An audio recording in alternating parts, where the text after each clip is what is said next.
Kasaragod Karadka bank തട്ടിപ്പിൽ BJP. നേതാവ് ഉൾപ്പെടെ 5 പേർ കൂടി പ്രതികൾ. കാഞ്ഞങ്ങാട് നഗരസഭാ മുൻ കൗൺസിലർ അജയ്കുമാർ നെല്ലിക്കാട്ട് ഉൾപ്പെടെയുള്ളവരെയാണ് പുതുതായി പ്രതി ചേർത്തത്. തട്ടിയെടുത്ത സ്വർണം പണയം വെക്കാൻ സഹായിച്ചുവെന്നതാണ് ഇവർക്കെതിരായ കുറ്റം.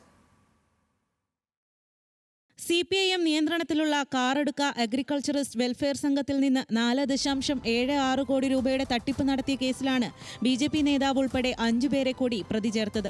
കാഞ്ഞങ്ങാട് നഗരസഭാ മുൻ കൗൺസിലറും ബി.ജെ.പി. നേതാവുമായ അജയ്കുമാർ നെല്ലിക്കാട്ട്, പെരിയയിലെ ഷെഫീഖ്, ഭാര്യ ഫാത്തിമത്ത് താഹിറ, പള്ളിക്കരയിലെ ഫൗസിയ, മകൾ ഫായിസ എന്നിവരെയാണ് സംസ്ഥാന ക്രൈംബ്രാഞ്ചിന്റെ സാമ്പത്തിക കുറ്റാന്വേഷണ വിഭാഗം തട്ടിപ്പ് കേസിൽ പ്രതി ചേർത്തത്.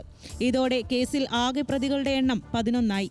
സംഘത്തിൽ നിന്ന് തട്ടിയെടുത്ത സ്വർണം പണയം വെക്കാൻ സഹായിച്ചുവെന്നതാണ് ഇവർക്കെതിരെയുള്ള കുറ്റം. ഇപ്പോൾ പുതുതായി പ്രതി ചേർക്കപ്പെട്ടവരെ മാപ്പുസാക്ഷികളാക്കാനായിരുന്നു അന്വേഷണ സംഘത്തിന്റെ ആദ്യത്തെ തീരുമാനം. എന്നാൽ ഇവരെ കൂടി പ്രതികളാക്കണമെന്നാണ് അന്വേഷണ സംഘത്തിന് ലഭിച്ച നിയമോപദേശം. 332 പവൻ സ്വർണമാണ് സസ്പെൻഷനിൽ കഴിയവേ സംഘം സെക്രട്ടറിയായ കെ രതീശൻ തട്ടിയെടുത്തത്. CPIM മുൻ ലോക്കൽ കമ്മിറ്റി അംഗമായിരുന്നു ഇയാൾ.